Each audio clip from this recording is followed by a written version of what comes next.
برادران عزیز، جس سلسلے گفتگو کو آپ مسلسل سماعت فرما رہے ہیں، آج اس کی چوتھی اور آخری قسط ہدیہ سماعت ہے۔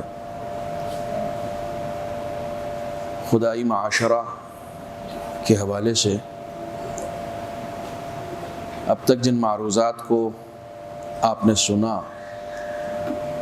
اس میں اس کے سب سے اہم پہلو کی طرف اشارہ کیا گیا کہ معاشرہ فرد سے بنتا ہے، اور اگر کسی معاشرے کو خدائی معاشرہ بنانا ہے تو ہر فرد کو خدائی ہونا پڑے گا، اور خدائی ہونے کے لیے ضروری ہے کہ وہ قضاء و قدر الہی پر سر تسلیم خم کرے۔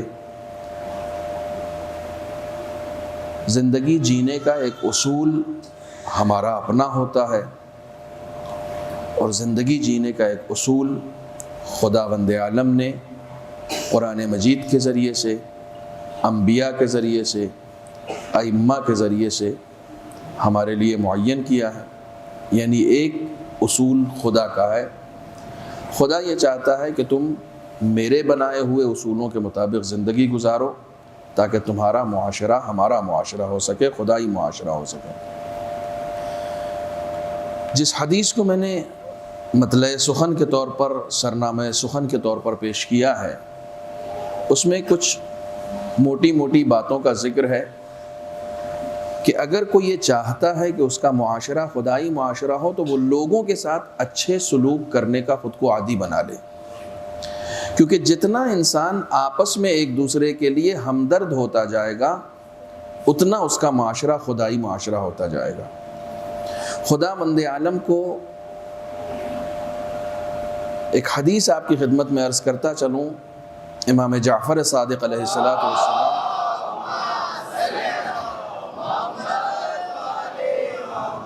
ارشاد فرماتے ہیں کہ لا ينظر الى الرجل ان يطول رکوعه وسجوده، یہ مت دیکھنا کہ کون کتنے لمبے سجدے کر رہا ہے، یہ مت دیکھنا کہ کس کا رکوع طولانی ہو رہا ہے، بل تنظر الى صدق الحدیث و اداء الامانہ، بلکہ یہ دیکھنا کہ کون سچا ہے اور کون امانت دار ہے۔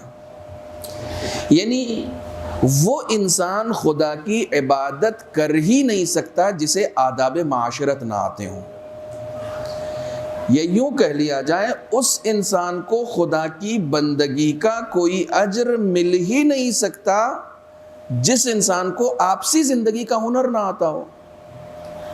رسول اکرم صلی اللہ علیہ وآلہ وسلم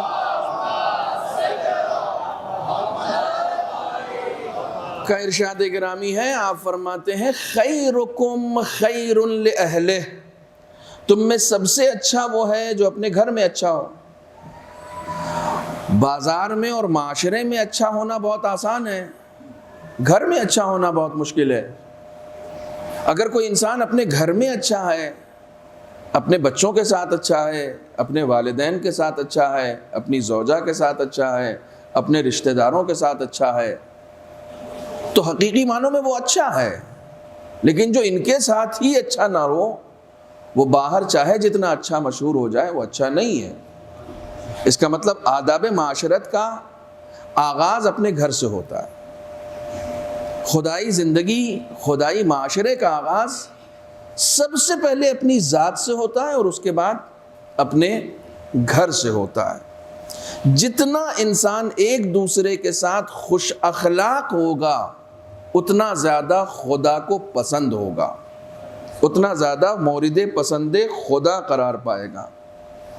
اس لیے دیکھیے، یہ دین جو آیا ہے، جس وقت رسول اسلام آئے تھے بھری جوانی میں، خداوند عالم ان کے سینے پر قرآن نازل کر کے یہ کہہ سکتا تھا کہ میرے حبیب آپ جائیے اور جا کر لوگوں کو نماز سکھائیے، لیکن 40 سال تک خداوند عالم نے لوگوں کے درمیان ایک نبی کو غیبت میں رکھا، محمد کو سامنے رکھا۔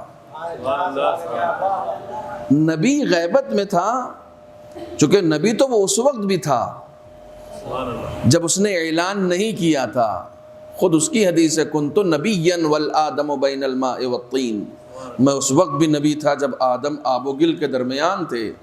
اول ما خلق اللہ بہ العقل اول ما خلق اللہ نوری، یہ ساری احادیث ہیں. سب سے پہلے اللہ نے میرے نور کو خلق کیا. تو وہ نبی تو اس وقت بھی تھا لیکن پردہ غیب میں تھا. خدا نے لوگوں کے درمیان محمد بنا کر اس کو لوگوں کے درمیان رکھا اور ایک عام انسان کی حیثیت سے پہچنوایا کہ تم ان کو پہچانو. لوگوں نے ان کے کردار کی بنیاد پر کبھی ان کو صادق کہا، کبھی انہیں امین کہا. جب رسول اسلام نے اپنے کردار کا لوہا منوا لیا تب جا کر کہا کہ دیکھو اگر تم یہ مانتے ہو کہ میں جو کچھ بھی کہتا ہوں سچ کہتا ہوں تو میں یہ سچ بتا رہا ہوں کہ لا الہ الا اللہ، کوئی خدا نہیں ہے سوائے اللہ کے.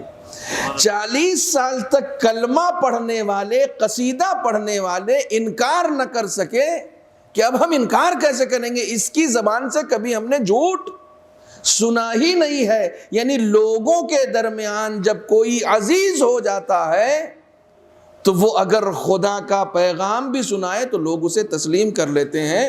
اور نبی اپنے اس عمل سے بتاتے ہیں کہ پہلے لوگوں کے درمیان اچھے بنو، اچھی آداب معاشرت کے ساتھ زندگی گزارو، اس کے بعد خدا کا پیغام پہنچاؤ.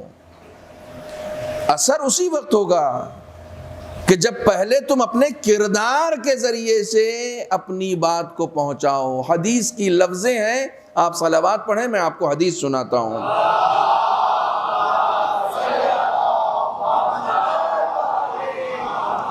معصوم فرماتے ہیں کہ لوگوں کو اپنی زبان کے ذریعے سے لوگوں کی اصلاح مت کرو، اپنے کردار کے ذریعے سے لوگوں کی اصلاح کرو.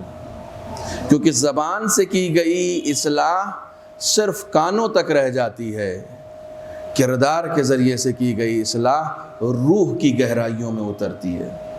اور جو فرما رہے ہیں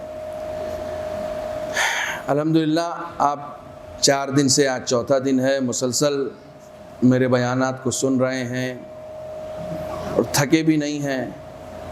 آج کچھ اور بھی بحمدللہ ہمارے برادران نورانی چہرے مجھے نظر آ رہے ہیں.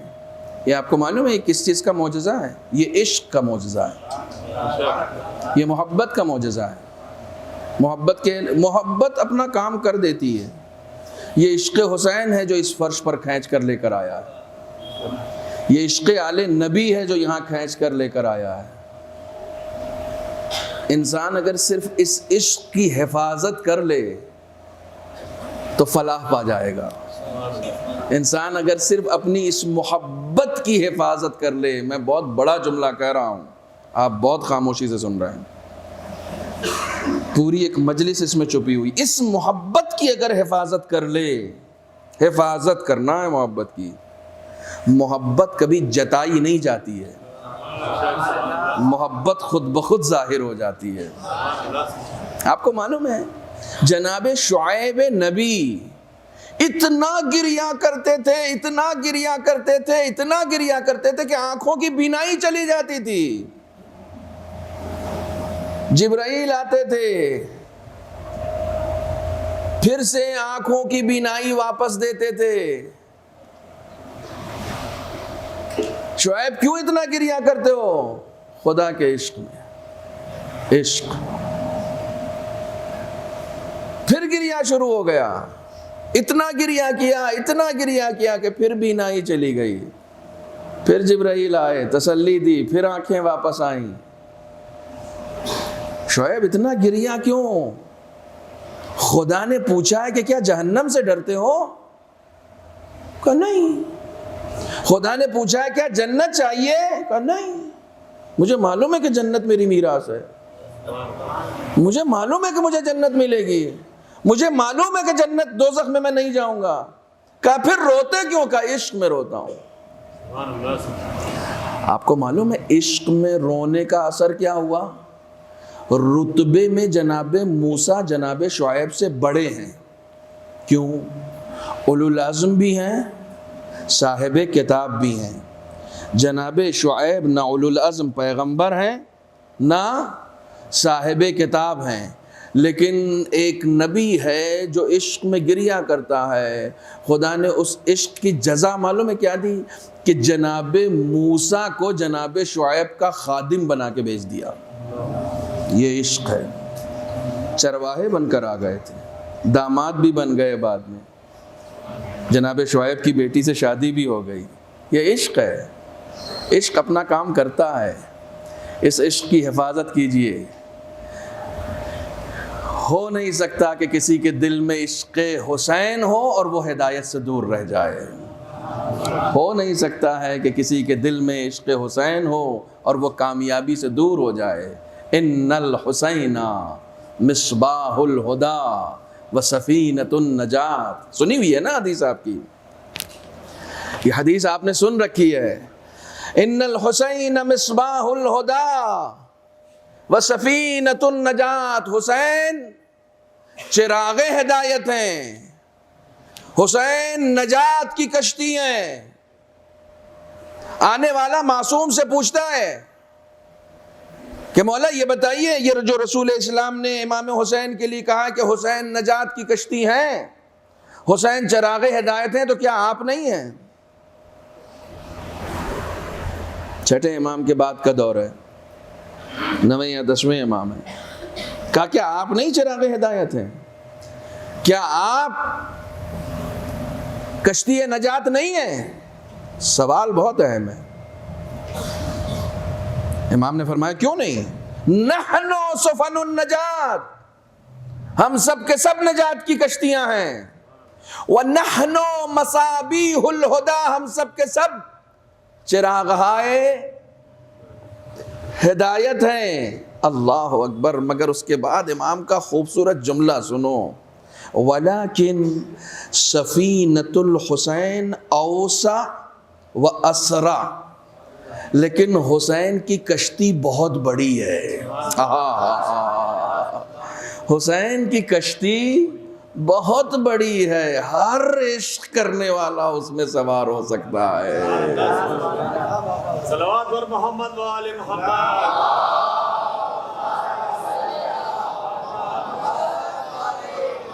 وہ اسرع صرف بڑی نہیں ہے، سب سے تیز چلتی ہے، منزل مقصود پر جلدی پہنچا دیتی ہے. پوری زندگی گمراہی کے اندھیرے میں رہنے والا حر ادھر کشتی پہ سوار ہوتا ہے، ادھر علیہ السلام ہو جاتا ہے. بہت تیزی کے ساتھ نجات عطا کرتی ہے، ایک شب میں کامیاب بنا دیتی ہے. اوسع و اسرع. مجھے نہیں معلوم آپ کے درمیان تو بہرحال یقیناً نہیں پڑھا، لیکن شاید کبھی میں نے عرض کیا ہو اس حدیث کو. رسول اکرم صلی اللہ علیہ وآلہ وسلم سے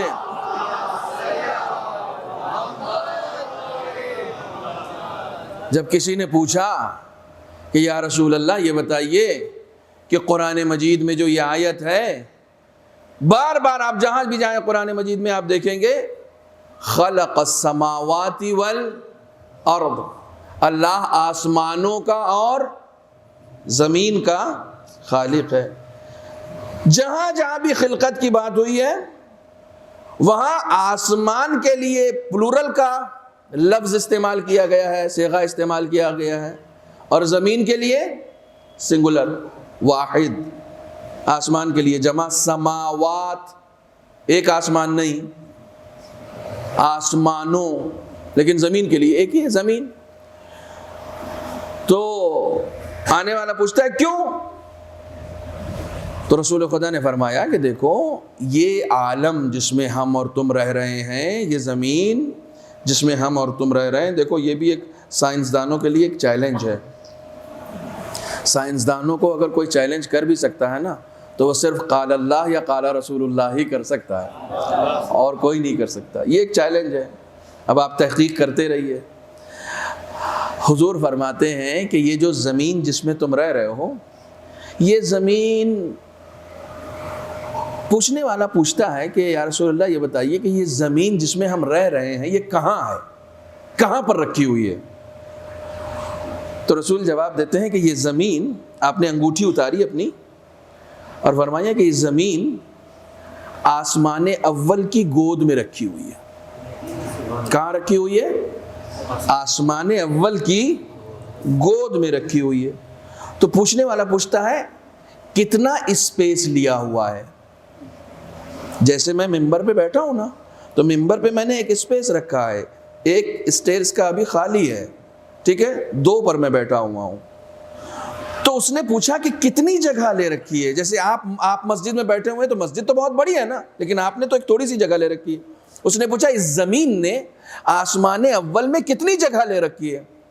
تو رسول نے پھر انگوٹھی اتاری اور کہا اگر یہ انگوٹھی میں سرزمین عرب پہ رکھ دوں، پوری سرزمین عرب، عربستان نہیں، سعودی عرب نہیں، پوری سرزمین عرب، کہا اگر میں اس انگوٹھی کو سرزمین عرب پہ رکھ دوں تو یہ انگوٹھی کتنی جگہ لے گی؟ کہا یا رسول اللہ یہ تو گھر پہ اگر کہیں پر آپ رکھ دیں تو جلدی ملے گی نہیں، گم ہو جائے گی، کتنی سی جگہ لے گی یہ انگوٹھی؟ کہا جتنی جگہ یہ انگوٹھی سرزمین عرب پر لے رہی ہے اتنی جگہ میں یہ زمین آسمان اول پہ رکھی ہوئی ہے۔ یعنی آسمان اول یہ زمین سے اتنا بڑا ہے جیسے سرزمین عرب کے مقابلے میں یہ انگوٹھی، یہ زمین انگوٹھی کے برابر ہے اور وہ آسمان اول کی گود میں رکھی ہوئی۔ کہا پھر آسمان اول کہاں ہے؟ کہا آسمان اول اس زمین سمیت آسمان دوم کی گود میں ہے، اور اس نے اتنی ہی جگہ لے رکھی ہے جتنی جگہ یہ انگوٹھی سرزمین جزیرت العرب پہ لے رہی ہے۔ پھر آپ فرماتے ہیں آسمان دوم آسمان اول اور زمین سمیت آسمان سوم کی گود میں ہے، اور اس نے بھی، اب ذرا سا آپ اپنی یونیورسلٹی کا اندازہ لگاتے جائیے، ٹھیک ہے، آپ جس یونیورس میں ہیں اس کا اندازہ لگاتے جائیے کہ آپ کہاں پر ہیں، آپ کہاں پر ٹک رہے ہیں، ٹھیک ہے، وہ آسمان سوم کی گود میں۔ کہا یہ سب مل کے آسمان چہارم کی گود میں، اور آسمان پنجم، آسمان ششم، آسمان ہفتم۔ اب رک گئے رسول اسلام۔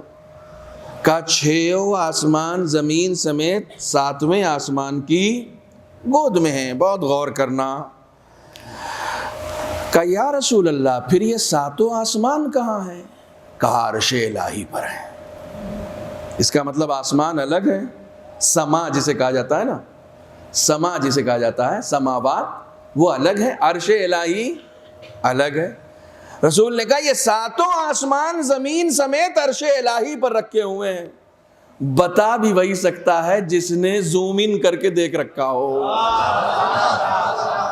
ہے نا؟ ابھی تو آپ زوم آؤٹ کر کے بیٹھے ہوئے ہیں نا، جو زوم ان کر کے دیکھ سکتا ہوں۔ موبائل آنے سے بہت ساری روایات کو سمجھانا آسان ہو گیا ہے۔ آپ جب میپ کھولتے ہیں نا تو کھولتے اپنا گھر بھی دیکھ لیتے ہیں، اچھا یہ میرا گھر ہے۔ پھر آپ جب آپ زوم آؤٹ کرتے ہیں تو آپ پھر بالکل کچھ آپ کو نظر ہی نہیں آتا، لیکن رسول اکرم نے بتا دیا کہ یہ 7 آسمان زمین سمیت عرش الہی پر رکھے ہوئے ہیں۔ پوچھنے والا بھی چھوڑ نہیں رہا ہے اور وہ پیچھے پڑا ہے۔ کہا آپ تو معراج کی سیر کر چکے ہیں۔ کہاں؟ کہا آپ نے معراج پہ دیکھا کیا کیا؟ آپ تو عرش الہی کی سیر کر چکے ہیں۔ تو اب رسول اکرم کا جواب سنیے۔ آپ فرماتے ہیں کہ جب میں معراج کی سیر پر گیا تو میں نے 2 جانب دیکھے، ایک دایاں جانب اور ایک بایاں جانب۔ عرش الہی جہاں یہ 7 آسمان زمین سمیت رکھے ہوئے ہیں، ایک طرف تو یہ 7 آسمان زمین سمیت رکھے ہوئے تھے، اور عرش الہی کی دوسری جانب لکھا تھا ان الحسین مصباح الہدی و سفینۃ النجات۔ میں بڑا سوچ رہا تھا کہ آخر ایسا کیوں ہے؟ ایک جانب 7 آسمان زمین سمیت رکھے ہوئے ہیں، دوسری جانب لکھا ہوا ہے ان الحسین مصباح الہدی و سفینۃ النجات۔ آپ کسی سے بھی پوچھئے، قرآن میں بھی لکھا ہے الرحمن علی العرش استویٰ، قرآن کی آیت ہے، قرآن نے خدا کے رہنے کی جگہ، جس کے پاس جسم و جسمانیات نہیں ہے، جو جسم و جسمانیات سے منزہ ہے، اس کے بھی رہنے کے لیے ایک گھر بھی ہے اور ایک مکان بھی ہے۔ قرآن نے ایک تعبیر پیش کی ہے، خانہ کعبہ کس کا گھر ہے؟ خدا کا، لیکن خود وہاں وہ کہاں رہتا ہے؟ کہ الرحمن علی العرش استویٰ، کوئی جگہ نہیں ہے اس کے رہنے کی، ایک تعبیر ہے کہ رحمان جو ہے عرش پر ہے۔ جس عرش کے لیے رسول کریں ایک طرف تو ساتوں آسمان زمین سمیت ہیں اور دوسری طرف ان الحسین مصباح الہدی و سفینۃ النجات لکھا ہے۔ دیکھو تم نے مسجد بنائی تو اپنی پسند کے بینر لگائے، تم نے گھر بنایا تو اپنی پسند کی سینری لگائی، جو جہاں رہتا ہے اسے اپنے اعتبار سے ڈیکوریٹ کرتا ہے۔ جو جہاں رہتا ہے وہ اپنے اعتبار سے ڈیکوریٹ کرتا ہے۔ خدا نے جہاں ایک طرف ساتوں آسمان اور زمین رکھے ہوئے ہیں، وہیں دوسری طرف کی دیوار کو حسین کے نام سے ڈیکوریٹ کر رکھا ہے۔ شاید یہ پیغام ہے حسین میرا ہے، جو حسین کا ہے وہی میرا ہوگا۔ صلوات پڑھنے محمد و آل محمد۔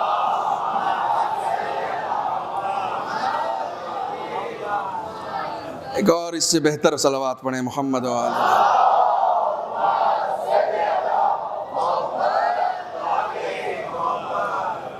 یہ ہے عشق۔ عشق اپنا پورا کام کرتا ہے۔ امام حسین سے عشق، آپ یقین جانیں اس عشق نے بہت کام کیا ہے، اس عشق نے بڑے کارنامے کیے ہیں، بس اس عشق کی حفاظت کرنے کی ضرورت ہے۔ اے کاش میرا موضوع آج کے لیے عشق ہوتا تو پھر عشق پہ بڑی باتیں ہوتی ہیں، لیکن چونکہ میرا موضوع معاشرہ ہے، خدائی معاشرہ، لہٰذا میں اس کے حوالے سے چند معروضات آپ کی خدمت میں جو حدیث میں نے پیش کی ہے اس کے ذیل میں، چونکہ آج وقت بھی بہت کم ہے، میں محدود وقت میں اپنے بیانات کو بیان کو ختم کرنے کی کوشش کروں گا۔ آپ ایک صلوات پڑھیں محمد و آل محمد پر۔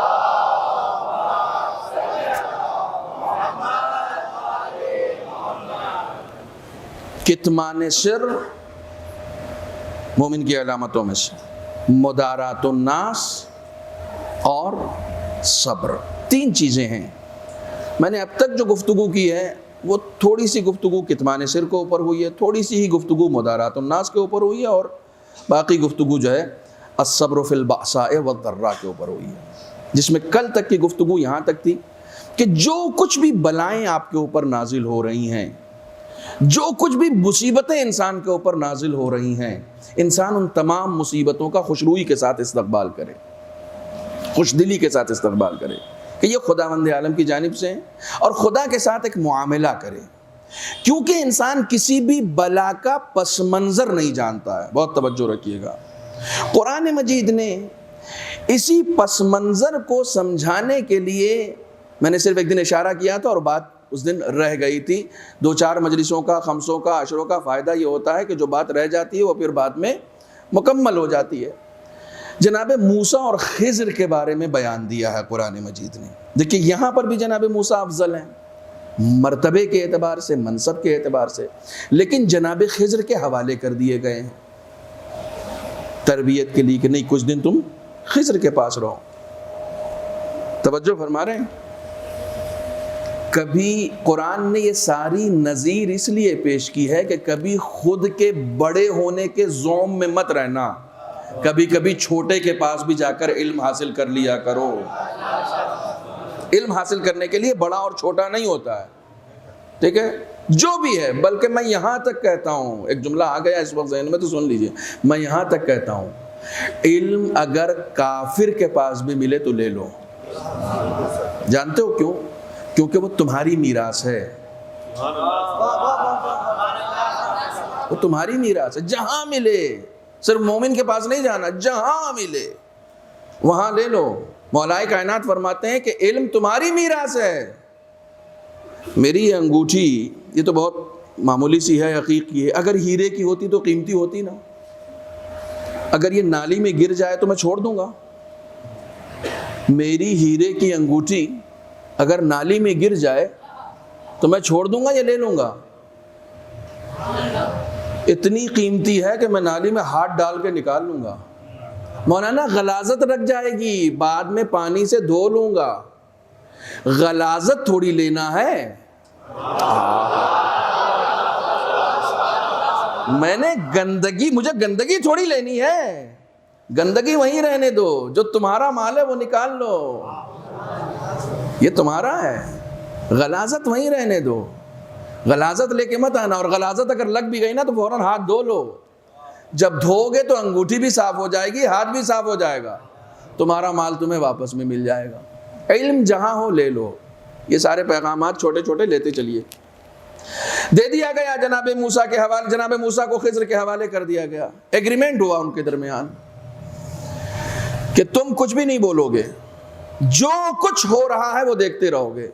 اب بہت توجہ رکھیے گا کہ عام طور سے ہم لوگوں کے اوپر اگر کوئی بلا نازل ہوتی ہے، ایک بات ہم لوگ کہتے ہیں کہ ارے آج جیسے ہی نکلے اتفاق سے بارش ہو گئی، آج جیسے ہی نکلے اتفاق سے ٹھوکر لگ گیا، اور وہ اتفاق سے ہم ایسا گرے کہ میرا سر پھوٹ گیا۔ اتفاق کچھ نہیں ہوتا ہے، فالو کرنا بہت اچھا آپ سن رہے ہیں۔ خدا کی بنائی ہوئی دنیا میں اتفاق نام کی کوئی چیز نہیں۔ تم کو لگتا ہے کہ یہ اتفاق ہے، سب کچھ کیلکولیٹڈ ہے۔ کاش میں اپنی بات کو پہنچا پاؤں۔ ہر چیز کیلکولیٹڈ ہے، اس کا ایک حساب ہے، اس کا ایک کتاب ہے، ان سب چیزوں کا حساب کتاب ہے۔ کوئی چیز اتفاق سے نہیں ہوتی ہے دنیا میں، میرا یہ جملہ یاد رکھنا۔ کیوں؟ اتفاق وہاں ہوتے ہیں کہ جہاں کسی گھر کو چلانے والا مجبور ہو۔ کائنات کو چلانے والا قادر ہے، اس کے اتفاق نہیں ہوتا، سب کچھ اس کی مرضی کے مطابق ہوتا ہے۔ درخت سے پتا اتفاق سے نہیں گرتا، اس کے حکم سے گرتا ہے۔ اتفاق کچھ نہیں ہوتا، یہ بات یاد رکھنا۔ جب کچھ بھی اتفاق نہیں ہے، ہر چیز کیلکولیٹڈ ہے، تو پھر ایمان کس چیز کا نام ہے؟ ایمان اس چیز کا نام ہے کہ جب سب کچھ کیلکولیٹڈ ہے، سب کچھ حساب کتاب رکھتا ہے، تو ہر چیز کا حساب کتاب ہوگا۔ جسے تم اتفاق سمجھ رہے ہو نا، اس کا بھی حساب کتاب ہوگا۔ تم سمجھ رہے ہو اتفاق ہے، لیکن وہ کیلکولیٹڈ ہے۔ دنیا چلانے والا خدا مدبر ہے، مدبر ہے، ہر شے پر قادر ہے۔ بہت توجہ رکھیے گا۔ کبھی کبھی وہ کسی کو یہ حکم دیتا ہے کہ میری قضاء و قدر کو ظاہر کرو۔ آپ یقین جانیں کہ 3 دن اعتبار کرنے کے بعد آج یہ گفتگو کر رہا ہوں میں۔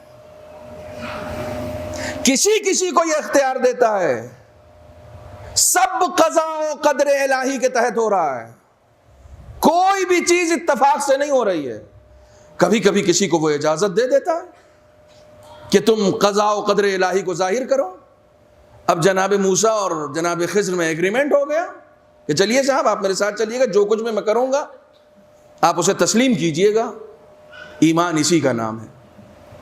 ایمان حرف اعتراض بلند کرنے کا نام نہیں ہے، تسلیم کرنے کا نام ہے۔ اب جس کشتی پر بیٹھ کر جناب موسیٰ اور خضر گئے، اترتے ہی جناب خضر نے کشتی میں چھید کر دیا۔ اعتراض تو بنتا ہے، لیکن چونکہ جناب خضر خدا کی قضاء و قدر پر عمل کرنے پر مامور ہیں، ان کا چھید کرنا خدا کا چھید کرنا ہے۔ کاش، دیکھیے میں اپنی بات کو بہت آسان لفظوں میں سمجھا رہا ہوں۔ یہ جناب خضر نے چھید نہیں کیا ہے، یہ خدا نے چھید کیا ہے، ٹھیک ہے؟ لیکن وہ اعتراض کر رہے ہیں، یہ کیا کر دیا آپ نے؟ کہا ہم لوگوں کا ایگریمنٹ یہ ہوا تھا کہ بولو گے نہیں۔ یہ واقعہ آپ کو کیا سمجھا رہا ہے؟ یہ واقعہ آپ کو یہ سمجھا رہا ہے کہ جب کبھی آپ کی زندگی میں کوئی حادثہ ہو تو چوں چرا مت کرو، کیلکولیٹڈ ہے۔ چیخ کیوں رہے ہو، چلا کیوں رہے ہو، ہنگامہ کیوں کر رہے ہو؟ یہ سب کیلکولیٹڈ ہے۔ تم کو نہیں معلوم، چونکہ تم کو اس کا پس منظر نہیں معلوم ہے کہ اس کے پیچھے کہانی کیا ہے، تم کو اس کا پس منظر نہیں معلوم ہے. جناب خضر نے خاموش کر دیا، خبردار، ہم لوگوں میں ایگریمنٹ یہ ہوا تھا کہ بولو گے نہیں. اچھا صاحب اب نہیں بولیں گے، سوری غلطی ہو گئی. آگے بڑھے، ایک دیوار بنا دی، اچھی خاصی گری ہوئی دیوار. کہا کیا مطلب ہے آپ سے؟ بھائی دوسرے کی کس کی دیوار ہے کس کی نہیں ہے، آپ سے کیا مطلب، آپ نے کیوں بنا دی؟ کا ایگریمنٹ کیا ہوا تھا؟ نہیں. آپ یہ دیکھیں ان دونوں مثالوں میں آپ نے غور نہیں کیا، ان دونوں مثالوں میں آپ نے ایک بات غور نہیں کی، ایک جگہ خراب کیا ہے ایک جگہ بنایا ہے. یہی بتانا چاہ رہا ہوں. ہو سکتا ہے تمہاری زندگی میں خراب ہو، تمہارے پڑوسی کی زندگی میں اچھا ہو. اپنی خرابی پہ اعتراض مت کرنا، اس کی عمارت پہ حسد مت کرنا، کیونکہ خدا کی حکمت کے تحت ہے. وہ جانتا ہے کس کو کتنا دینا ہے، وہ جانتا ہے کس کو کتنا دینا ہے، وہ جانتا ہے کس سے کس وقت کیا لینا ہے. سب اس کی حکمت کے تحت ہے. یاد دلائیے گا، اس کی حکمت بھی 4 لفظوں میں ہے، بتاؤں گا، اگر میں بھول گیا تو مجھے یاد دلائیے گا. خداوند عالم نے جناب آدم کو وحی کی تھی کہ اے آدم میری حکمت 4 لفظوں میں پوشیدہ ہے، اگر میری بندگی کرنا چاہتے ہو تو یہ 4 لفظ یاد رکھنا. یاد دلائیے گا، عرض کروں گا، پہلے یہ بات مکمل کر لوں. خدا وقت میں برکت دے. کہا تھا کہ بات نہیں ہوگی اس بات پر کہ ہم خراب کریں یا بنائیں. چلیے یہاں تک تو قابل ہضم تھا، پھر انہوں نے سوری کہہ دیا. پھر آگے بڑھے. اب ایک بچے کا قتل ہو گیا، قتل، مرڈر، یہ بڑا گناہ ہے. قرآن ہے یہ، میں قرآن پڑھ رہا ہوں. ایک بچے کا قتل ہو گیا. اب جناب موسیٰ چیخ پڑے کہ یہ کیا ہو گیا، آپ نے بچے کو قتل کر دیا ہے. فوراً انہوں نے کہا ھذا فراق بینی و بینک، اب آپ میرے ساتھ نہیں چل سکتے. نہیں، پیغام لیجئے، ایک بار معاف کیا جا سکتا ہے، 2 بار معاف کیا جا سکتا ہے، تیسری بار پھر غلطی کرو گے تو الگ ہو جاؤ. بار بار معاف نہیں کیا جاتا. ھذا فراق بینی و بینک، اب تم میرے ساتھ نہیں چل سکتے ہو. ہمارا ایگریمنٹ یہ ہوا تھا کہ بولو گے نہیں، ہمارا ایگریمنٹ یہ ہوا تھا کہ تم بولو گے نہیں. خیر اب تم وجہ بھی جان لو، چونکہ تمہیں اس کا پس منظر نہیں معلوم ہے، لہٰذا میں پس منظر بتا دیتا ہوں. اس کشتی میں چھید اس لیے کیا کہ کل یہاں کا جو حاکم ہے، جو بادشاہ ہے، وہ سارے ناؤ اٹھوا رہا ہے چونکہ اسے جنگ پہ جانا ہے. ساری کشتیاں وہ اٹھوا رہا ہے، اور اس ناؤ کو اس لیے بچانا تھا خدا کو کیونکہ یہ مومن کی ہے. میں نے اس میں عیب اس لیے کر دیا. ایک صاحب کسی عارف کے پاس گئے، کہنے لگے صاحب بہت تنگ دستی آ گئی اب تو. کیوں، کیا ہو گیا؟ دیکھیے نظر اور نظریہ، میں نے کل اس پر بھی بات کی تھی نا، دیکھنے کا نظریہ. کہنے لگے اب تو بہت تنگ دستی آ گئی. کہ کیا ہو گیا؟ کہ 300 سال پرانا ایک اینٹک پیس سرائی کا، ہمارا خاندانی جو ہمارے گھر میں سجا ہوا تھا، کل تو فقیری کی وجہ سے اس کو بیچنا پڑ گیا. یہ نوبت آ گئی ہے اب تو فاقی کی. انہوں نے فوراً مسکرا کے کہا 300 سال سے خدا تمہارے رزق کی حفاظت کر رہا ہے، اس کا شکر نہیں ادا کرتے؟ ارے تمہارا دادا بیچ کھاتا تو کیا کرتے؟ یہ تمہارا رزق تھا جس کی خدا نے حفاظت کر کے رکھی ہے. پازیٹیو رہو، پازیٹیو رہو. ہمارا سب سے بڑا مسئلہ یہ ہے کہ ہم نگیٹو ہو جاتے ہیں، فوراً میں نگیٹو ہو جاتے ہیں. الہیات بہت ضروری ہے. ہر چیز میں خدا کی حکمت کو دیکھو، ہر چیز میں خدا کی حکمت کو دیکھو. خدا تمہارے ایک ذرہ برابر عمل کو بھی ضائع نہیں کرتا ہے، ایک رتی برابر عمل کو بھی ضائع نہیں کرتا ہے. لہٰذا خدا کے ساتھ اگر کوئی معاملہ کرو نا تو بہت دل کھول کے کرو، اور یقین کے ساتھ کرو، ایمان کے ساتھ کرو. خدا کے ساتھ جب معاملہ کرو، ٹھیک ہے، دل کھول کے کرو. میں کافی پرانی بات ہے، گجرات میں نے ایک سچا واقعہ ہے، یہ پڑھا تھا کہ ایک انسان جو ہے وہ سبزی بیچنے والے کے پاس گیا تربوز لینے کے لیے. فقیر تھا وہ، وہ مانگنے گیا کہ بھیا اللہ کے نام پہ ایک تربوز دے دو، مجھے بہت بھوک لگی۔ عرب لوگ جو ہے نا روٹی کے ساتھ تربوز کھا لیتے ہیں، آپ کو پتہ ہے ان کا پیٹ بھر جاتا ہے۔ ہم لوگوں کو سالن ہی چاہیے ہوتا ہے، وہ کھا لیتے ہیں، وہ کسی بھی پھل کے ساتھ کسی چیز کے ساتھ بھی کھا لیتے ہیں۔ اس نے تربوز مانگا تو اچھا یہ جو تھا تربوز بیچنے والا، اس نے سوچا کہ دیکھوں، تو وہ کنارے سے کونے سے وہ ایک نکال کے لے کے آیا جو بہت دن سے بک نہیں رہا تھا، ذرا سا گل بھی گیا تھا، سڑ بھی گیا تھا، وہ لے کے آیا، کہا لو بابا۔ تو اس نے دیکھا کہ اس میں سے بدبو آ رہی ہے، کھانے کے لائق نہیں ہے، تو اس نے جیب سے کچھ پیسے نکالے، فقیر ہی تو تھا، مانگ مانگ کے لے کر آیا تھا، کچھ پیسے نکالے، اس نے جوڑ جاڑ کے کہا کہ بھیا اس میں اگر کچھ آئے گا تو دے دو۔ تو اس نے دیا اس کو، تو اس نے ذرا سا اچھا سا ٹھوک ٹھاک کے دیکھ داکھ کے جو اندر سے لال بھی ہو، چونکہ اب ظاہر سی بات ہے کہ اس کی آنکھیں چمک گئی نا پیسے دیکھ کر، تو ذرا اس نے قاعدے کا دیا۔ تو اس فقیر نے دونوں تربوز ہاتھ میں لیا اور آسمان کی طرف دیکھ کے کہتا خدا یا تو بھی کتنا مظلوم ہے، تیرے نام پہ یہ دیا ہے، پیسے کے لیے یہ دیا ہے تو دنیا چلا رہا ہے، میں تیرے نام پہ مانگ رہا ہوں تو سڑا ہوا مل رہا ہے، پیسہ دے کے مانگتا ہوں تو اچھا والا ملتا ہے۔ لوگ سمجھ رہے ہیں اس کی خدائی چل رہی ہے، پیسہ چل رہا ہے۔ آپ کیا کر رہے ہیں، کیا کر رہے ہیں؟ جو کچھ دے رہے ہو تم، جو کچھ خرچ کر، تم یہ کیوں نہیں سوچتے؟ چوتھا پارہ یہیں سے شروع ہوتا ہے، لن تنالوا البر حتى تنفقوا مما تحبون، نیکی یہ ہے کہ وہ دو جو تمہیں پسند ہو۔ ہم صدقہ بھی دیتے ہیں نا، صدقہ نکالنے کی پتہ نہیں، اب صدقے کے اوپر بھی سن لیجئے، زیادہ وقت نہیں لیں گے، جلدی جلدی گزر جائیں گے، چونکہ مجھے بھی بہرحال ٹرین پکڑنی ہے، مجھے معلوم ہے۔ صدقے کا معاملہ یہ ہے، بہت غور کیجئے گا، بہت غور کیجئے گا، بڑی نزاکت کے ساتھ ایک جملہ کہوں گا جس میں پوری مجلس ہوگی۔ صدقے کا معاملہ یہ ہے کہ صدقہ نکالنے میں بھی ہمارے اندر یہ نفاق پایا جاتا ہے کہ صدقہ ہم کسی کی مدد کے لیے کم، اپنی حفاظت کے لیے زیادہ نکالتے ہیں۔ بہت بڑا پیغام تھا اس میں۔ ہم صدقہ جو نکالتے ہیں نا، ارے صدقہ گھر سے نکل لو، صدقہ نکال لو، مطلب بچنا ابھی بھی اپنے ہی لیے، اتنی خود غرضی، ابھی بھی اپنے ہی کو بچانے، ارے کسی کا پیٹ بھرنے کے لیے نکالو۔ تو چونکہ خود کو بچنا ہوتا ہے، سوچتے ہیں 5 روپے میں بھی بچ جائیں گے، لیکن اگر یہ سوچ کے نکالتے کہ کسی کا پیٹ بھرنا ہے تو کم سے کم 15-20 روپے نکالتے، یار اتنا تو دو نا کہ کسی کا پیٹ بھر سکے۔ تو یہ خود غرضی بھی نہیں ہونی چاہیے۔ صلوات پڑھیں محمد والے۔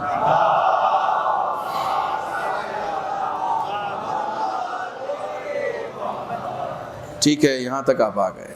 اب اس کے بعد صاحب جو بچے کا قتل ہو گیا تو اس کے اوپر جو ہے وہ تو بالکل برہم ہو گئے تھے کہ یہ تو غلط ہو گیا نا، بچے کا قتل کر دیا آپ نے۔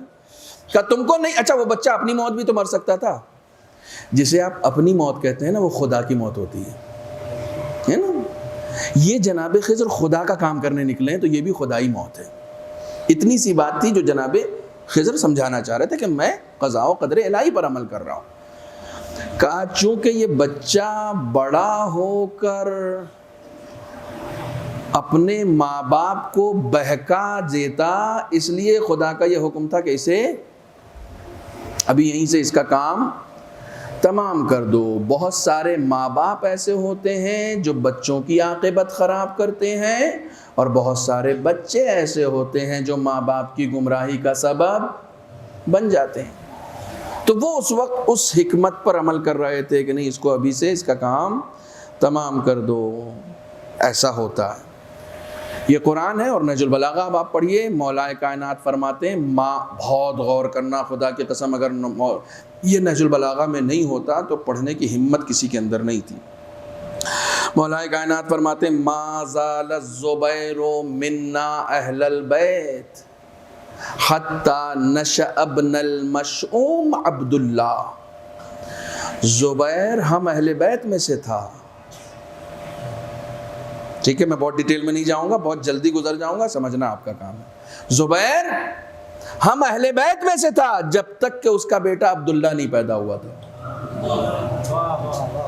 یہ مولا کا نہج البلاغہ ہے بھائی، کہیں اور سے نہیں پڑھ رہا ہوں۔ جب تک کہ اس کا بیٹا عبداللہ نہیں پیدا ہوا تھا، زبیر ہم اہل بیت میں سے تھا۔ حکمت سمجھ گئے؟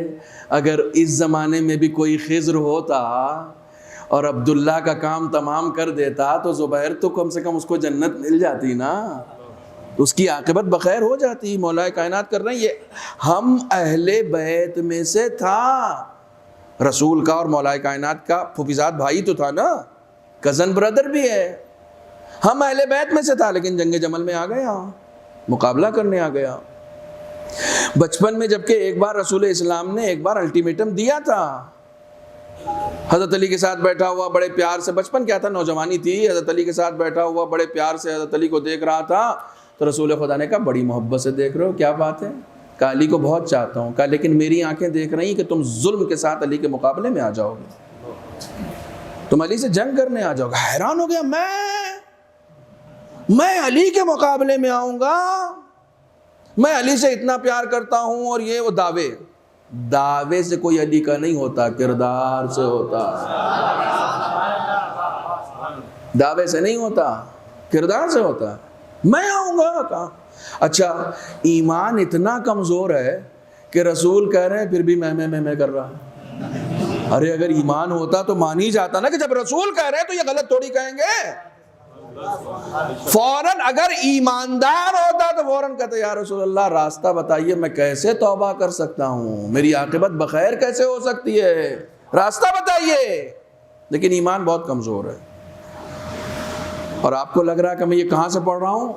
مسعودی نے لکھا ہے مروج الذہب میں، یہ شیعہ کی کتاب نہیں ہے، اہل سنت کی کتاب ہے، انہوں نے لکھا ہے کہ جب جنگ جمل کا میدان گرم ہوا، اور آپ کو یہ بتا دوں کہ ایک زمانے تک حضرت علی کا بن کے رہا ہے، ایک زمانے تک دوسرے خلیفہ جو تھے انہوں نے جو ایک کمیٹی بنائی تھی، 6 رکنی کمیٹی، اس کا یہ ممبر بھی تھا، اور حضرت علی کا اس وقت تک تھا کیونکہ ووٹ حضرت علی کو دیا تھا، چنا انہوں نے تھا، رکھا انہوں نے تھا کمیٹی میں، لیکن اس نے ووٹ حضرت علی کو دیا، اس وقت تک تھا۔ جس وقت حضرت علی کی گردن میں رسی کا پھندا ڈال کر لے کر جا رہے تھے، پورا مدینہ خاموش تھا۔ زبیر بولا تھا کہ خبردار ابھی خون کی ندیاں بہہ جائیں گی، کسی نے پیچھے سے پتھر مارا اور وہیں گر کے بے ہوش ہو گیا، اور بعد میں جب حضرت علی کے پاس ہوش آیا تو حضرت علی کے پاس پہنچا، یا علی کیا کرنا ہے؟ تو حضرت علی نے کہا کہ جو میرے ہیں وہ سر منڈا کے کل آ جائیں۔ 4 یا 6 لوگ پہنچے تھے، ون آف دیم زبیر تھا۔ آپ سمجھ رہے ہیں کہاں تک ساتھ تھا؟ بدر، احد، خندق سب میں تھا، مجاہد کی طرح لڑا ہے۔ لیکن ایک بات رسول کی اگر یاد رکھتا کہ تم علی کے مقابلے میں ظلم کے ساتھ آؤ گے تو کبھی یہ نوبت نہیں آتی، وہ اسے بھول گیا تھا۔ جنگ جمل میں آ گیا، حضرت علی نے لباس جنگ اتارا، وسط میدان میں آ گئے، آ کے کہا زبیر ادھر آؤ، میدان جنگ ہے۔ دیکھا حضرت علی تلوار لے کے نہیں آئے ہیں، میں تو علی کے مقابلے میں آیا ہوں۔ آ گیا، کہا یاد ہے نوجوانی کا عالم تھا، ہم لوگ بیٹھے ہوئے تھے، رسول خدا نے کیا کہا تھا کہ تم میرے مقابلے میں آؤ گے؟ تو گردن جھکا لی، شرمندہ ہوا، غلطی کا احساس ہوا، دین تم کو سمجھانے کی کوشش کر رہا ہوں، حقیقت دین سمجھانے کی کوشش کر رہا ہوں، مجلس امام حسین کی ہو رہی ہے۔ گردن جھکا لی۔ حضرت علی نے جب سمجھایا تو واپس چلا گیا، جانے لگا میدان جنگ کو چھوڑ کے۔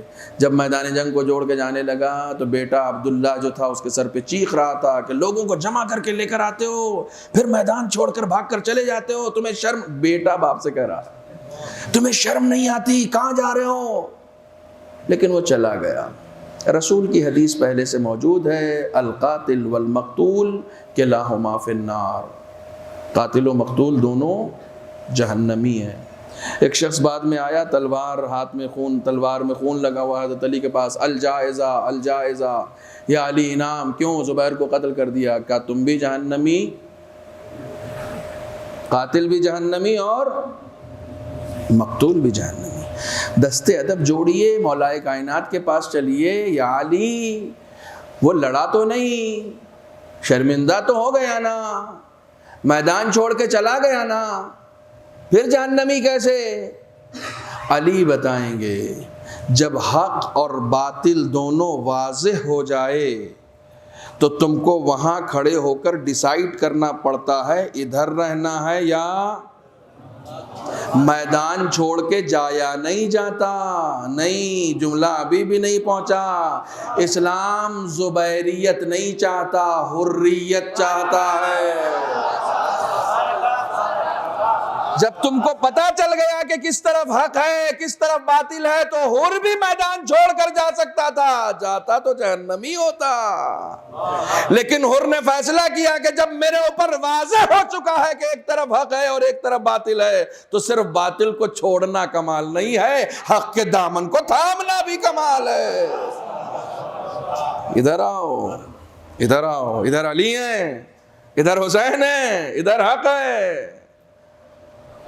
اسلام کو زبیریت نہیں چاہیے، اسلام کو حریت چاہیے. ایسے مضبوط فیصلے کرنے والے اسلام کے ساتھ ہوتے ہیں. 4 حکمتیں خداوند عالم، یہ حکمت ہے. خدا نے جناب آدم سے کہا کہ 4 جملوں میں میں نے اپنی حکمت کو پوشیدہ کر دیا ہے. ایک مجھ سے ریلیٹڈ، ایک تم سے ریلیٹڈ، ایک ہم دونوں سے ریلیٹڈ، ایک تم سے اور لوگوں سے ریلیٹڈ.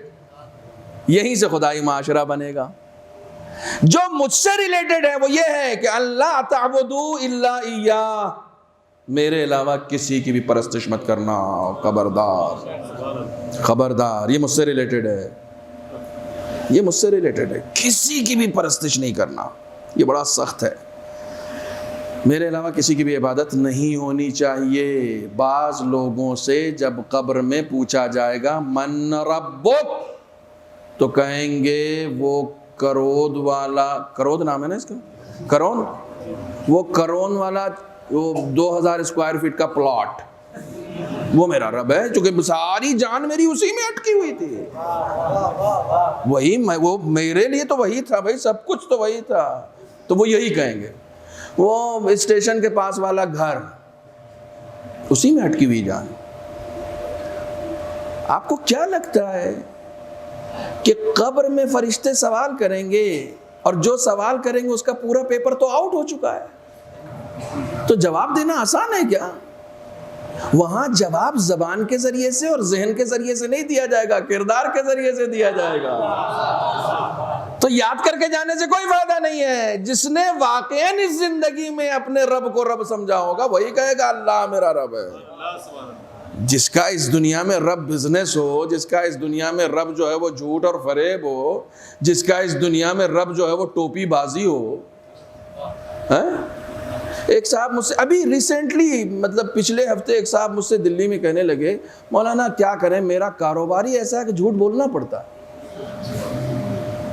تو میں نے کہا اس کا مطلب آپ یہ کہہ رہے ہیں کہ خدا آپ کو رزق نہیں دے سکتا، جھوٹ دے سکتا ہے. سمپل سی بات ہے بھائی، جھوٹ بولنے والا خدا پہ ایمان نہیں رکھتا کہ جھوٹ بولوں گا تب رزق آئے گا. مومن ہوتا تو کہتا جھوٹ نہیں بولوں گا، سچ کے ساتھ ہی رزق آئے گا. جو خدا تم کو جھوٹ بولنے پر بھی رزق دے سکتا، سوچو اگر سچ بولو گے تو کیا تمہارا رزق تنگ کر دے گا؟ وہ اور بڑھا کے دے گا. تم ایمان تو رکھو اس کے اوپر. تم ایک بار جھوٹ والا رزق چھوڑ کے دیکھو، پھر دیکھو کیسے رزق کے دروازے خدا کھول دیتا ہے. بے ایمانی سے، چاپلوسی سے، دغا بازی سے، ان کی ٹوپی ان کے سر کرنے سے رزق میں تھوڑی اضافہ ہوتا ہے.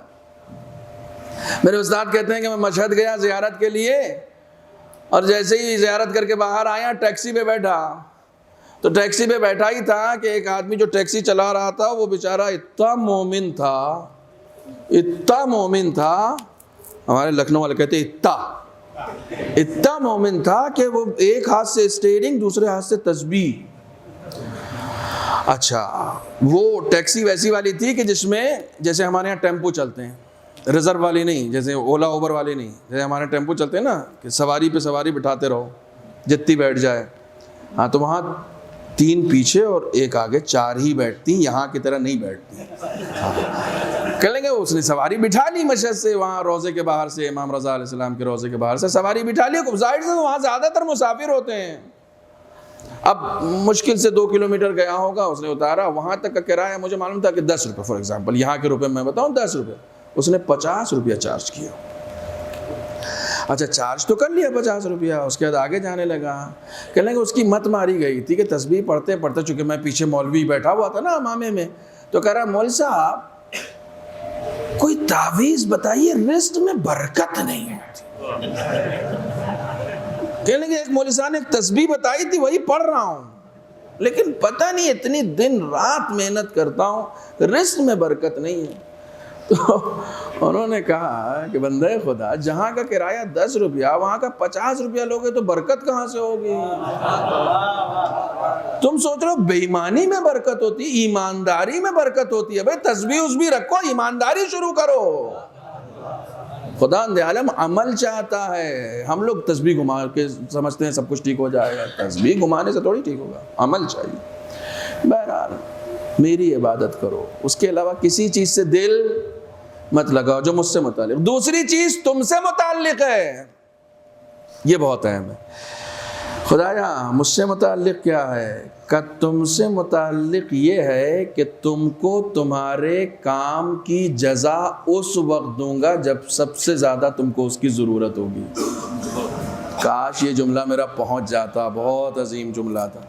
کہ تم کو تمہارے کارنامے کی جزا اس وقت دوں گا جس وقت تم کو اس کی سب سے زیادہ ضرورت ہوگی. کبھی کسی کو قرضہ دیا ہے، مانگ مانگ کے تھک گئے لیکن اس نے واپس نہیں کیا. ادھر آپ ہاسپٹلائز ہوئے، آپ کے پاس پیسے نہیں ہیں، قرضے والا آ گیا. لو کہا یار کیا ٹائمنگ پہ دیا ہے تم نے، اچھا ہوا اس وقت نہیں دیا، اس وقت دیا ہوتا تو خرچ ہو جاتا. اس وقت بہت ضرورت ہے مجھے اس کی. قرضہ واپس کرنے والا ایسی ٹائمنگ سے دے یا نہ دے، خدا آپ کے کاموں کی جزا ایسی ہی ٹائمنگ پہ دینے والا ہے. ایک طرف فرشتے آتشی گرز لے کے کھڑے ہوں گے، ایک طرف آتشی تازیانہ لے کے کھڑے ہوں گے. اس وقت خدا تمہارے کاموں کی جزا دے گا کہ چلو تم چلو. اس وقت جو اس نے کام کیا، کبھی بھی خدا بند عالم سے اپنے نیک کاموں کے بدلے میں کچھ مت مانگا کرو. پالنے والے میں نے تو اتنی نماز شب پڑھی ہے اسی کے بدلے میں کچھ دے دے. اچھا یہاں لوگے تو پھر جب بیمار پڑو گے ہاسپٹل میں تب کیا کرو گے؟ میں قبر کی بات کر رہا ہوں جہاں سب سے زیادہ ضرورت ہوگی. یہ اس میں حکمت ہے خدا کی.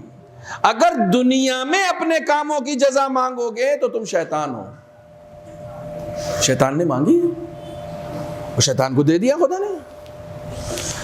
جو شیطان کو اتنا دے سکتا ہے وہ بندوں کو کتنا دے گا؟ دنیا تو بنا دی نا اس کی، دنیا تو بنا دی. آپ کی انشاءاللہ آخرت بنے گی، آپ یقین رکھیں، آپ یقین رکھیں. دوسری چیز حکمت تم سے متعلق ہے کہ میں تم کو تمہارے کارناموں کی جزا اس وقت دوں گا جس وقت سب سے زیادہ تم کو ضرورت ہوگی. تیسری چیز ہم دونوں سے متعلق ہے اور وہ یہ ہے کہ تم دعا کرو میں قبول کروں گا. دونوں سے متعلق ہے. ادعونی استجب لکم، تم مانگو میں دوں گا. یہ ہم دونوں سے متعلق ہے، چونکہ اس کے اوپر مجھے ڈیٹیل میں نہیں جانا، گزرنا. اور تیسری چیز، چوتھی چیز، 3 چیز ہو گئی، ایک مجھ سے متعلق، ایک تم سے متعلق، ایک ہم دونوں سے متعلق، اور چوتھی چیز تم سے اور دوسرے لوگوں سے متعلق ہے. جلدی جلدی سن لیجئے. کہا تم سے اور دوسروں سے یہ متعلق ہے کہ جو کچھ اپنے لیے پسند کرو وہی دوسروں کے لیے پسند کرو. سڑا ہوا تربوز مت دینا. جب شام میں دکان بند کر کے جاؤ گے تو میٹھا والا اپنے بچوں کے لیے لے کے جاؤ گے، فقیر کو سڑا ہوا دے رہے ہو. جو اپنے لیے پسند کرو وہی دوسروں کے لیے پسند کرو. اس کے اوپر 1 گھنٹہ بول سکتا ہوں میں. جو اپنے لیے پسند کرو وہی دوسروں کے لیے پسند کرو. آپ یقین جانیں جب یہ عمل انسان کے اندر آ جائے گا نا تو وہ معاشرہ خدائی معاشرہ ہو جائے گا. جو کچھ مجھے اپنے لیے پسند ہوگا، یہاں سے نکلتے وقت دھکا مکی نہیں ہوگی، کیونکہ ہر آدمی چاہتا ہے پہلے نکلے. تو نہیں، پہلے تم نکل جانا. جو میں اپنے لیے چاہ رہا ہوں وہی تمہارے لیے بھی. آپ پہلے نکل جائیے، ختم ہو گئی بات. کتنی دیر ہے، کتنی دیر لگ جائے گی؟ آسانی کے ساتھ، بہت ہی آسانی کے ساتھ. جو اپنے لیے پسند کرو وہی دوسروں کے لیے پسند کرو. پوری پوری زندگی میں آپ اس کو دیکھ جائیے، یقین جانیں اگر کوئی ایسا معاشرہ تصور کیجئے کہ جہاں اپنی پسندیدہ شے جو خود کو پسند ہو، رسول اکرم جناب فاطمہ زہرا کی شادی کے دوسرے دن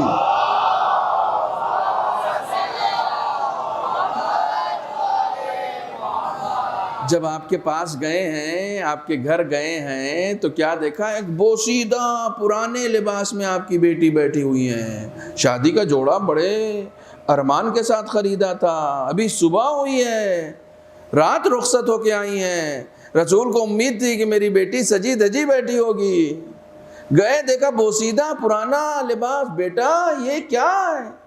تم نے بڑے ارمان سے خریدا تھا، بڑے شوق سے شادی کا جوڑا خریدا تھا۔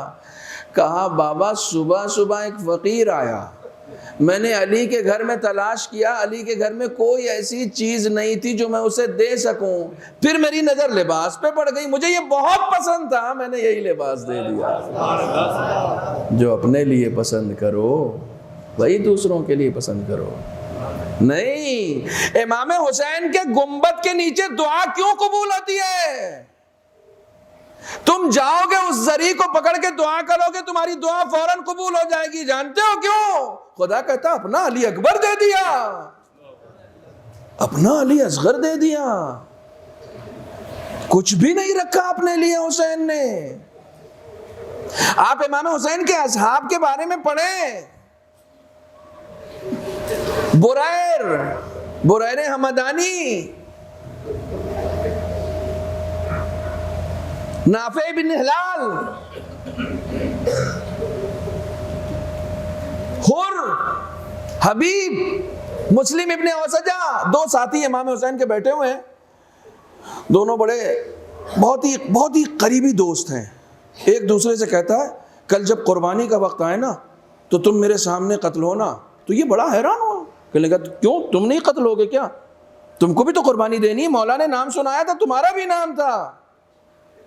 کہتا ہے اس سید کو دیکھ رہے ہو؟ امام حسین کی طرف اشارہ کر کے کہتا ہے سید کو دیکھ رہے ہو؟ یہ سید جو کچھ بھی تھا نا اس کے پاس سب لے کر آ گیا ہے خدا پر قربان کرنے کے لیے، سب کچھ لے کر۔ یہ اس وقت تک موت نہیں دیکھے گا جب تک اپنے علی اکبر کو تڑپتا ہوا اپنے آنکھوں کے سامنے نہیں دیکھ لیتا، جب تک اپنے عباس کے بازو قلم ہوتے نہیں دیکھ لے گا، جب تک اپنے علی اصغر کے گلو پر تیرے سے شعبہ نہیں دیکھ لے گا۔ یہ پہلے سب کا درد اپنے سینے پہ اٹھائے گا، اس کے بعد اس دنیا سے رخصت ہوگا۔ میں کچھ بھی نہیں لایا ہوں۔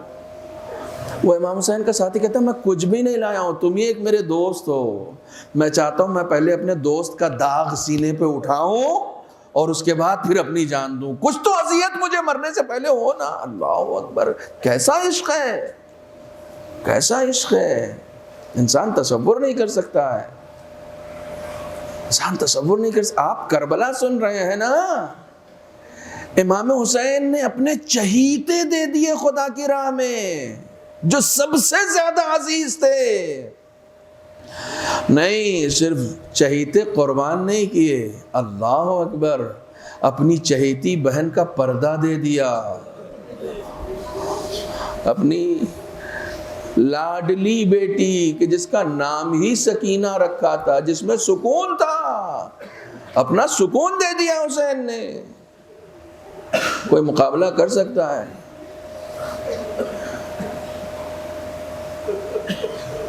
آپ تصور کر سکتے ہیں کہ سید سجاد نے کتنی اذیتیں اٹھائی ہیں؟ آپ تصور کر سکتے ہیں کہ سید سجاد پہ کتنے مظالم ہوئے ہیں؟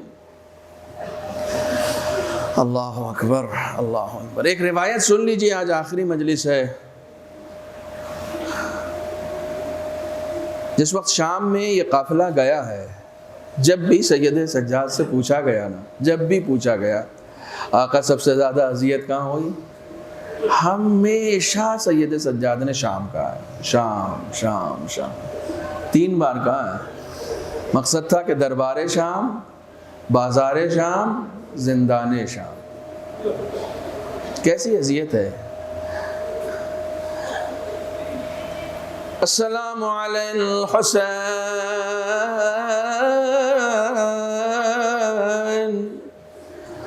وعلی علي بن الحسين وعلى أولاد الحسين وعلى أصحاب الحسين. روایتیں کہتی ہیں ایک شخص ہے جس کا نام ابن عبیدہ ہے، شام میں کسی سفر کے تجارتی سفر کے حوالے سے گیا ہوا ہے، ایک سرائے میں قیام کیے ہوا ہے، مسافر خانے میں رکا ہوا ہے. اچانک ڈھول کے بجنے کی آواز سنتا ہے، اپنے پہلو میں بیٹھے ہوئے شخص سے کہتا ہے کیا آج شام میں کوئی عید کا دن ہے؟ اس نے کہا نہیں، کوئی عید کا دن تو نہیں ہے. کہا میں صبح سے دیکھ رہا ہوں اس شہر کو سجایا جا رہا ہے، ڈھول تاشے بجائے جا رہے ہیں، بچے نئے نئے کپڑے پہن کے گھوم رہے ہیں. پتہ نہیں کیوں مجھے احساس ہوتا ہے جیسے آج مسلمانوں کی کوئی عید کا دن ہے. کہتا ہے نہیں، یہاں کوئی عید کا دن نہیں ہے، کوئی تھا جس نے یزید پر خروج کیا تھا، اس کے سر کو کربلا میں قلم کر دیا گیا ہے، اس کے گھر والوں کو اسیر کر کے آج بازار شام میں لایا جا رہا ہے. اس کے تماشے کے لیے ان عورتوں کو کوٹھوں پر بٹھا دیا گیا ہے، وہ آئیں اور تماشا کریں. کہتا ہے جیسے ہی میں اپنے حجرے سے باہر نکلا کہ میں ان اسیروں کا تماشا کر سکوں، کہتا ہے نیزوں پر جب میں نے سر دیکھے تو میری حیرانی بڑھ گئی، اتنے نورانی سر تھے کہ جنہیں دیکھ کر یقین نہیں ہو رہا تھا کہ یہ خروج بھی کر سکتے ہیں.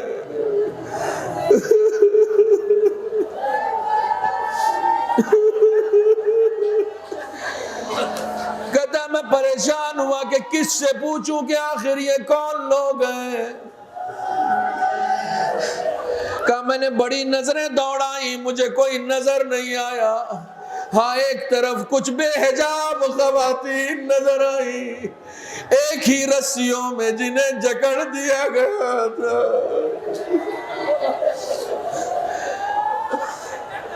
کہتا میں نے کسی سے پوچھا کہ اس قافلے میں کوئی مرد ہے یا نہیں، کسی نے بتایا وہ زنجیروں میں جکڑا ہوا نوجوان ان اسیروں کے قافلے کا سردار ہے. کہتا میں اس کے قریب گیا، میں نے جا کے پوچھا کہ آخر آپ نے ایسا کون سا جرم کیا ہے؟ سنو، کہتا آخر آپ نے کون سا ایسا جرم کیا ہے کہ آپ کو یہ سزائیں ملی؟ ابن عبیدہ کہتا ہے کہ زنجیروں میں جکڑے ہوئے نوجوان نے ایک مرتبہ سر اٹھایا اور اٹھا کے میرا نام لے کے کہا ابن عبیدہ تم تو شام کے رہنے والے نہیں ہو. ابن عبیدہ کہتا میرا بدن لرز گیا،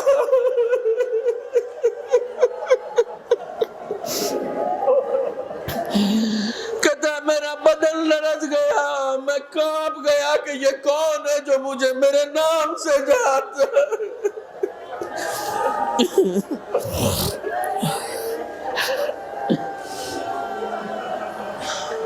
اجرکم علی اللہ.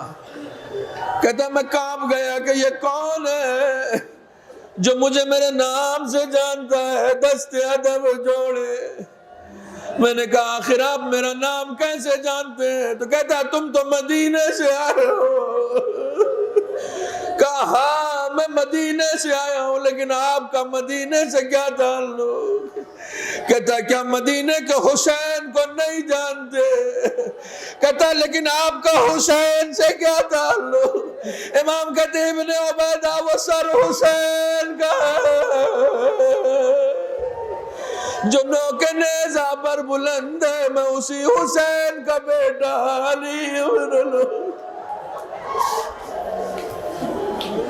ایک مرتبہ ابن عبیدہ نے اپنے چہرے پہ تماچا مارنا شروع کیا.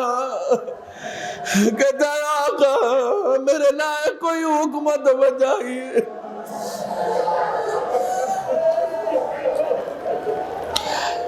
امام فرماتے ہیں ابن عبیدہ خدا کسی غیرت مند کو یہ دن نہ دکھائے. آپ بڑے عزت دار لوگ ہیں نا, بڑے غیرت دار لوگ ہیں, کبھی کسی سے پیسے کا تقاضا کیا ہے؟ خدا کسی عزت دار کو یہ دن نہ دکھائے. امام کہتے ہیں ابن عبیدہ کچھ پیسے ہیں. کہا جی آقا میرے پاس 200 دینار ہیں, آپ حکم فرمائیں. کہتے ہیں ابن عبیدہ اگر ہو سکے تو بازار سے کچھ چادریں خرید لاؤ, میری ماں بہنیں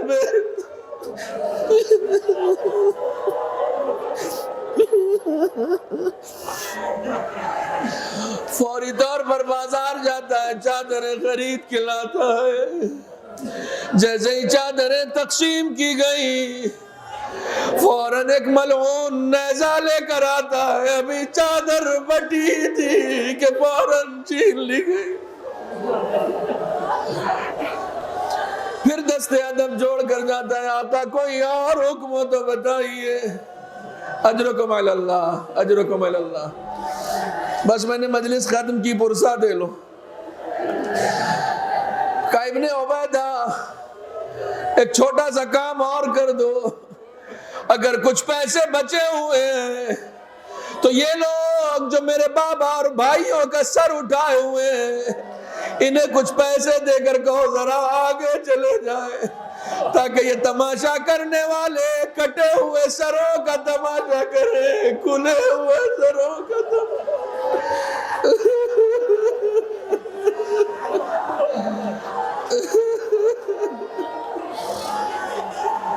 ابھی تھوڑی دیر گزری تھی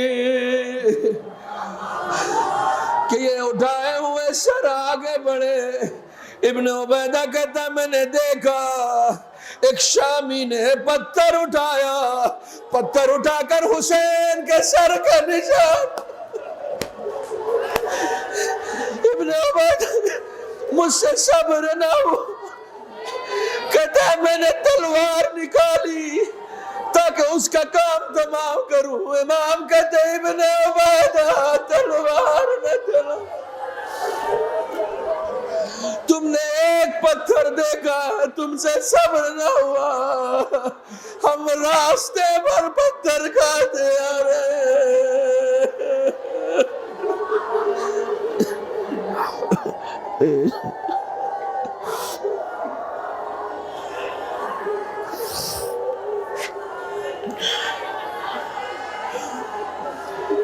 وَسَيَعْلَمُ الَّذِينَ ظَلَمُوا أَيَّ مُنْقَلِبٍ يَنْقَلِبُونَ. إِنَّا لِلَّهِ وَإِنَّا إِلَيْهِ رَاجِعُونَ. رَضًا بِقَضَائِهِ وَتَسْلِيمًا لِأَمْرِهِ.